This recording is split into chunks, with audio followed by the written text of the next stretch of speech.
বর্তমানে আধুনিক প্রযুক্তির কল্যাণে বিশাল আকৃতির জাহাজগুলো চরম প্রতিকূল আবহাওয়াতেও সমুদ্রের বুকে স্থির হয়ে টিকে থাকতে পারে।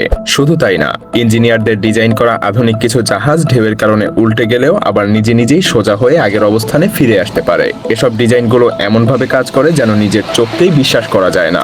আপনি দেখতে পাবেন একটা জাহাজ প্রায় পুরো উল্টে গেছে, ঠিক থাকার আর কোনো সম্ভাবনাই নেই, কিন্তু পরের মুহূর্তেই দেখবেন জাহাজটা আবারও হঠাৎ একদম সোজা হয়ে গেছে, ঠিক ম্যাজিকের মতো। কিভাবে, কোন পদ্ধতিতে জাহাজ এভাবে ডুবে যাওয়া থেকে রক্ষা পায়, আজকে আমরা সেগুলোই জানবো। তো চলুন শুরু করা যাক।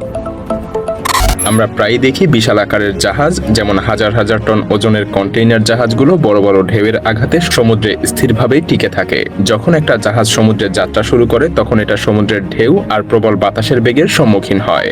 আর এই বিপদগুলো থেকে নিজেকে বাঁচাতে প্রতিটা জাহাজেই টিকে থাকার জন্য বিশেষ কিছু সিস্টেম থাকে, যা সমুদ্রের বুকে ভাসমান অবস্থায় জাহাজের ভারসাম্য বজায় রাখতে সাহায্য করে, যে কারণে ঢেউ কিংবা প্রবল বাতাসের আঘাতে হেলে দুলে গেলেও জাহাজ আবারও সোজা হয়ে দাঁড়াতে পারে।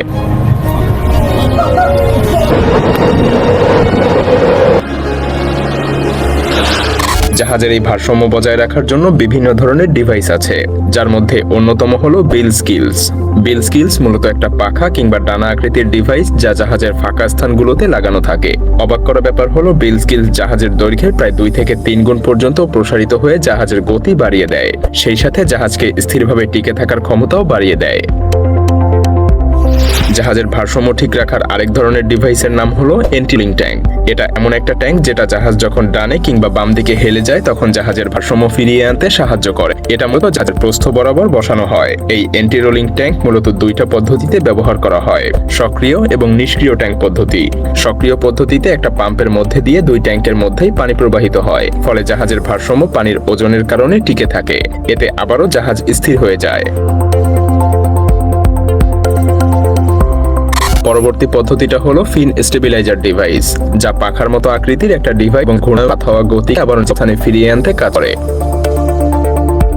এবং এটা জাহাজের জাইরো সিস্টেমের মাধ্যমে নিয়ন্ত্রিত হয়। যখন জাহাজটা কাত হয়ে যায় তখন জাহাজের জাইরো সিস্টেম সক্রিয় সিস্টেমে একটা সংকেত পাঠায়। তবে যখন জাহাজটা ঘন্টায় প্রায় 18 কিলোমিটার গতিতে ছুটে চলে তখন এই পাখাগুলো খুব একটা কার্যকর হয় না। যদিও কন্টেইনার জাহাজগুলোতে মূলত এন্টি হিলিং সিস্টেম থাকে। এর কাজ হলো বন্দরে লোড এবং আনলোড করার সময় জাহাজকে ভূমি বরাবর সোজা কিংবা স্থির করে রাখা, কারণ এমন অবস্থাতেও জাহাজ ডুবে যাওয়ার প্রবল সম্ভাবনা থাকে। তবে মজার ব্যাপার হলো খোলা সমুদ্রে এন্টি হিলিং ডিভাইস সিস্টেম জাহাজ স্থির করার কাজে ব্যবহৃত হয় না। এটা একমাত্র জাহাজ পোর্ট থেকে লোড এবং আনলোড করার সময় ব্যবহার করা হয়। এন্টি হিলিং সিস্টেমটা জাহাজের বাঁক কত ডিগ্রি কোণে অবস্থান করছে তা শনাক্ত করে এবং অটোমেটিক্যালি পাম্পের সাহায্যে ট্যাঙ্কের ডান দিক থেকে বাম দিকে পানি স্থানান্তর করে জাহাজের ভারসাম্য আবার ফিরিয়ে আনে। মূলত জাহাজ যেদিকে কাত হয়ে যায় তার বিপরীত দিকে পানির ওজন বাড়িয়ে দেওয়া হয়, আর এতে করে জাহাজ আবারও সোজা হয়ে যায়।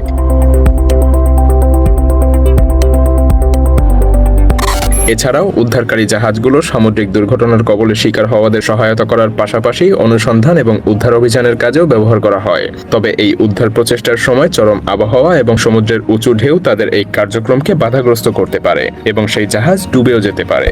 আর এই সমস্যা থেকে সমাধান পেতে ইঞ্জিনিয়াররা এক নতুন প্রযুক্তি আবিষ্কার করেছে, যেটাকে বলা হয় self riding boat.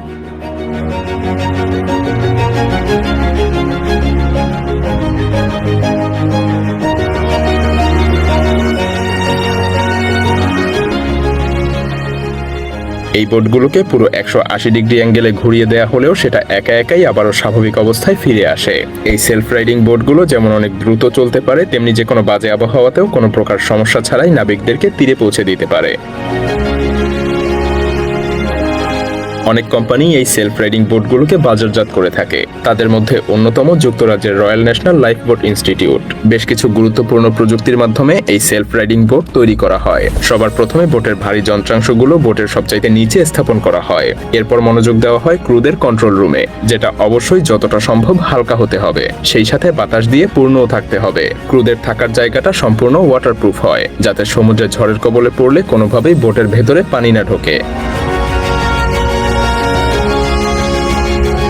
Self riding এই বোটগুলোতে একটা পেন্ডুলামও থাকে। এই পেন্ডুলাম বোটের ভেতরে পানি ঢোকা থেকে বোটকে রক্ষা করে। সমুদ্রে কোনো খারাপ আবহাওয়ায় পড়ে যদি বোট সম্পূর্ণ উল্টে যায়, এই পেন্ডুলাম সিস্টেমের কারণেই বোটের সব খোলা জায়গা অটোমেটিক্যালি বন্ধ হয়ে যায়, যার কারণে বোটের ভেতরে আর কোনো রকম পানি ঢুকতে পারে না।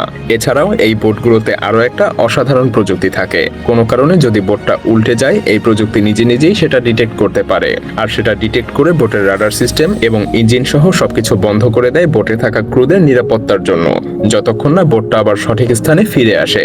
বোটটা আবার সঠিক স্থানে ফিরে আসলে অটোমেটিক্যালি সব সিস্টেম আবার চালু হয়ে যায়, আর এরপরেই নাবিকেরা তীরে পৌঁছাতে পারে।